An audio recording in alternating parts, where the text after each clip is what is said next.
Assalamualaikum warahmatullahi wabarakatuh. Salam chemistry untuk sahabat madrasah semuanya.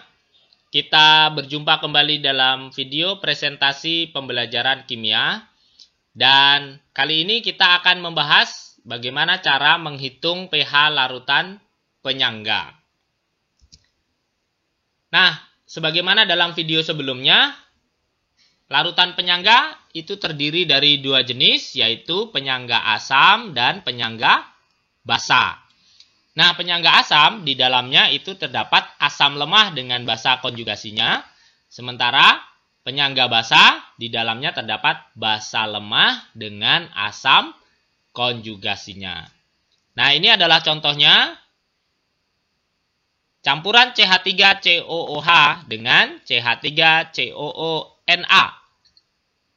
CH3COOH adalah asam lemah dan CH3COONA adalah garam dari basa kuat yang nanti akan menghasilkan konjugasi dari CH3COOH.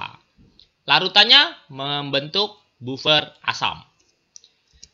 Sementara untuk penyangga basa ada contoh NH3 dicampur dengan NH4Cl. NH3 adalah basa lemahnya dan NH4Cl nanti akan menghasilkan NH4+ sebagai konjugasinya. Penyangganya adalah penyangga basa karena dari basa lemah. Nah, sahabat madrasah, selanjutnya bagaimana cara menghitung pH larutan penyangga? Kita mulai dulu dari penyangga asam. Tadi penyangga asam itu terdiri dari asam lemah dengan basa konjugasinya. Nah, misalkan ini tadi CH3COOH dengan CH3COONA. Ketika kedua senyawa ini dicampur akan terjadi ionisasi seperti ini. CH3COONA itu akan menjadi Na+ dan CH3COO-. Sementara CH3COOH itu akan menjadi H+ dan CH3COO-.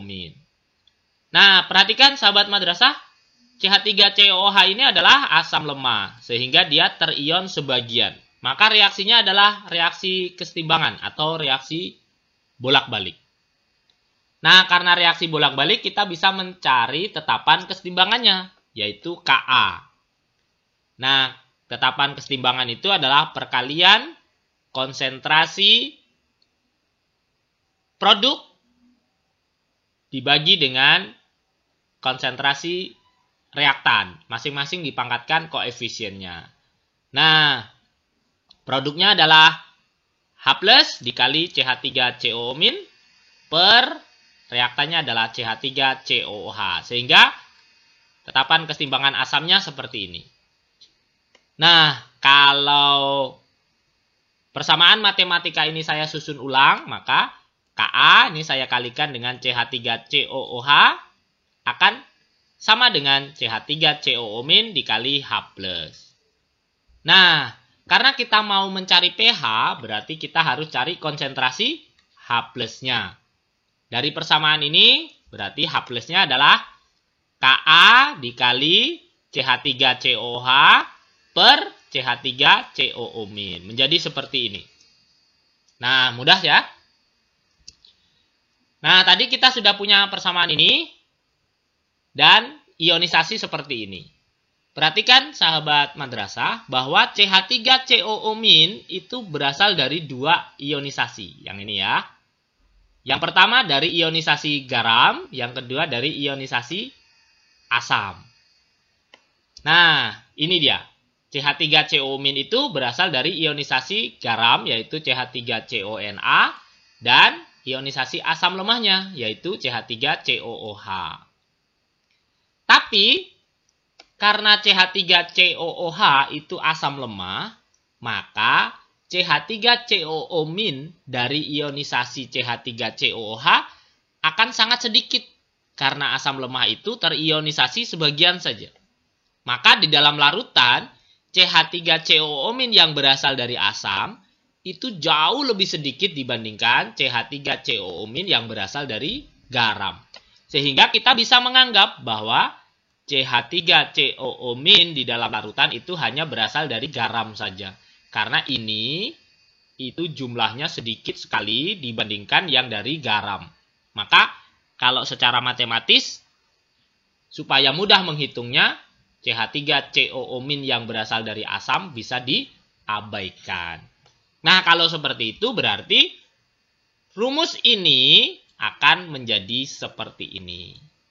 H plusnya Ka dikali konsentrasi CH3COOH per CH3COO-nya dianggap hanya berasal dari garam saja. Nah, tadi ini persamaannya ini. Lalu sahabat madrasah, karena konsentrasi atau molaritas itu mol per volume, nih, maka persamaan di atas bisa kita rubah menjadi seperti ini.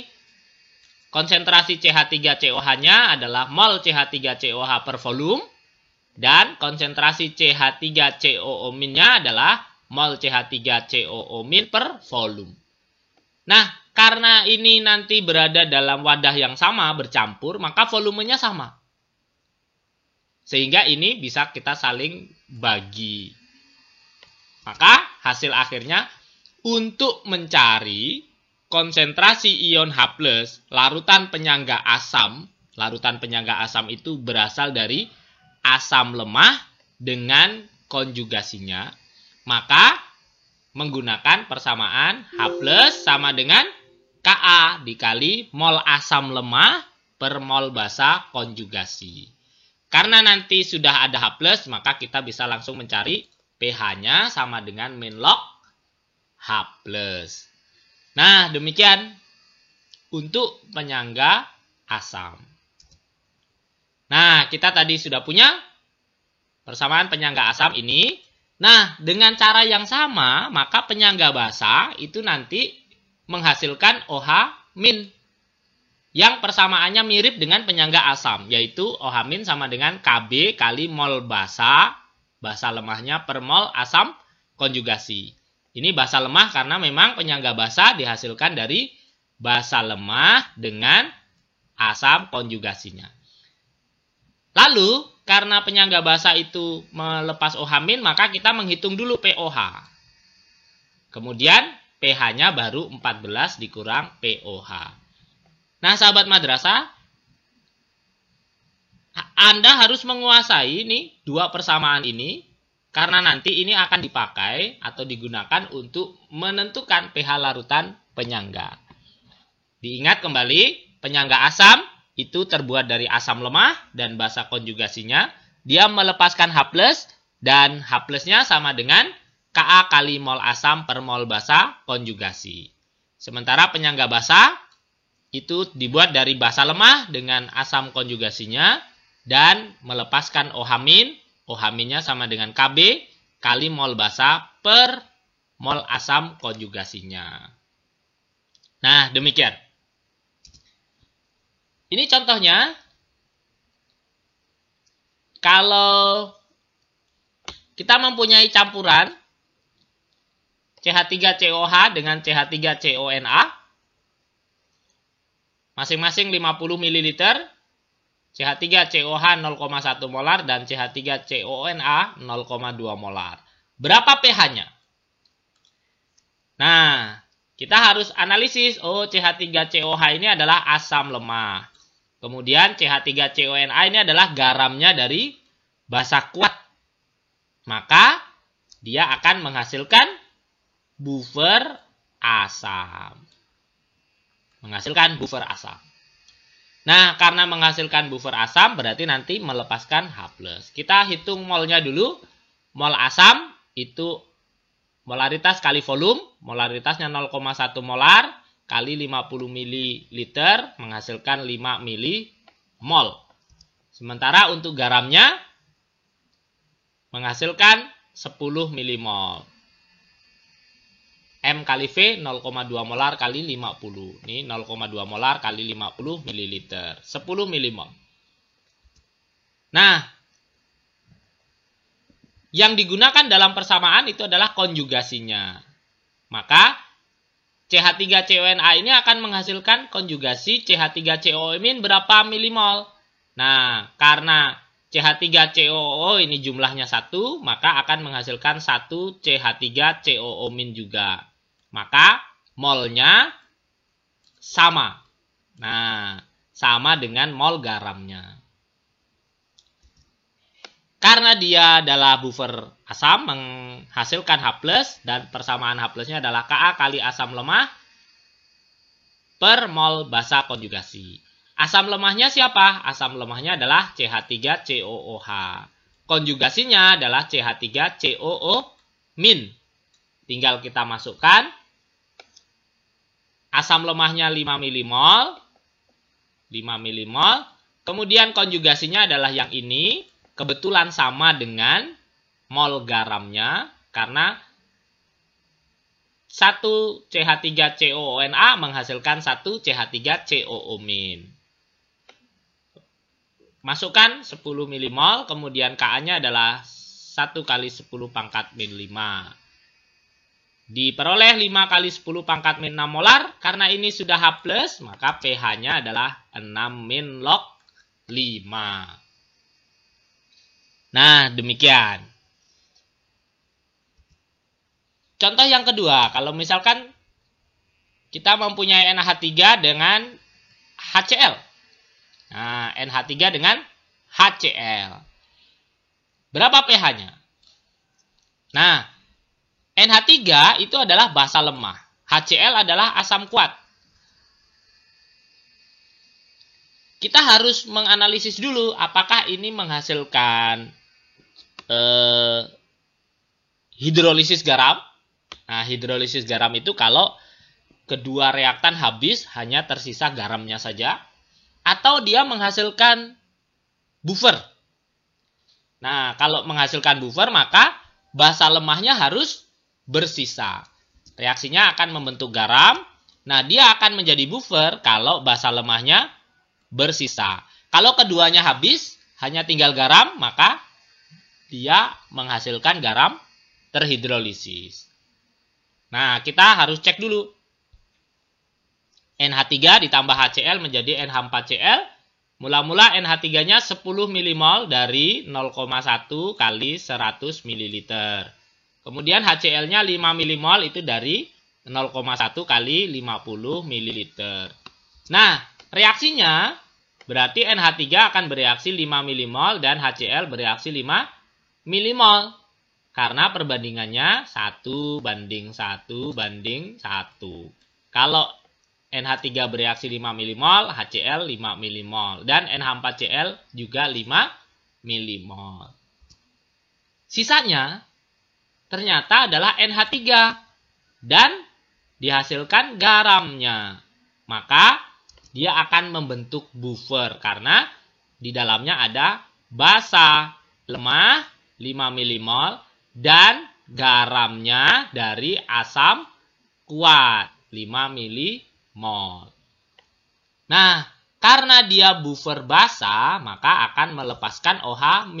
Persamaannya ini, dan kita tinggal masukkan basa lemahnya adalah NH3 atau NH4OH, dan garamnya atau konjugasinya adalah NH4+. Masukkan, ini 5 mmol, kemudian ini 5 mmol. KB-nya adalah 2 kali 10 pangkat min 6. Maka 5 mmol dengan 5 mmol kita bagi, hasilnya 1. Tinggal OH- adalah 2 kali 10 pangkat min 5 molar. Nah, karena OH- maka diperoleh POH-nya 5 min log 2. H+-nya bagaimana? pH-nya adalah 14 dikurang POH, yaitu 14 dikurang 5 min log 2 atau 9 plus log 2. Nah, saya kira cukup 2 contoh tersebut. Selanjutnya, sahabat madrasah bisa mencoba. Ini kalau saya mempunyai campuran CH3COOH dengan NaOH. Nah, apakah dia menghasilkan buffer? Silakan dianalisis dulu. Ingat, menghasilkan buffer itu kalau yang lemah bersisa. Kalau keduanya habis berarti tinggal garamnya. Garamnya terhidrolisis. Nah, yang contoh 4, kalau NH4OH dengan NH4Cl. Apakah bereaksi dulu atau langsung terjadi buffer? Silakan dianalisis zatnya. Kemudian tentukan berapa pH-nya. Nah, sahabat madrasah, sebagai bahan latihan, Anda bisa mencoba ini soal nomor 1 hingga soal nomor 5. Silakan dianalisis apakah zatnya itu langsung menghasilkan buffer atau harus bereaksi dulu asam dengan basa. Lalu dari hasil reaksinya apakah menghasilkan buffer atau garam terhidrolisis. Kalau menghasilkan buffer, maka gunakan persamaan pH buffer. Kalau menghasilkan garam terhidrolisis, gunakanlah persamaan pH garam terhidrolisis yang sudah kita pelajari di bab sebelumnya. Silahkan dicoba-coba, mudah-mudahan kita dimudahkan dalam mempelajari ilmu dan mengamalkannya. Terima kasih. Assalamualaikum warahmatullahi wabarakatuh.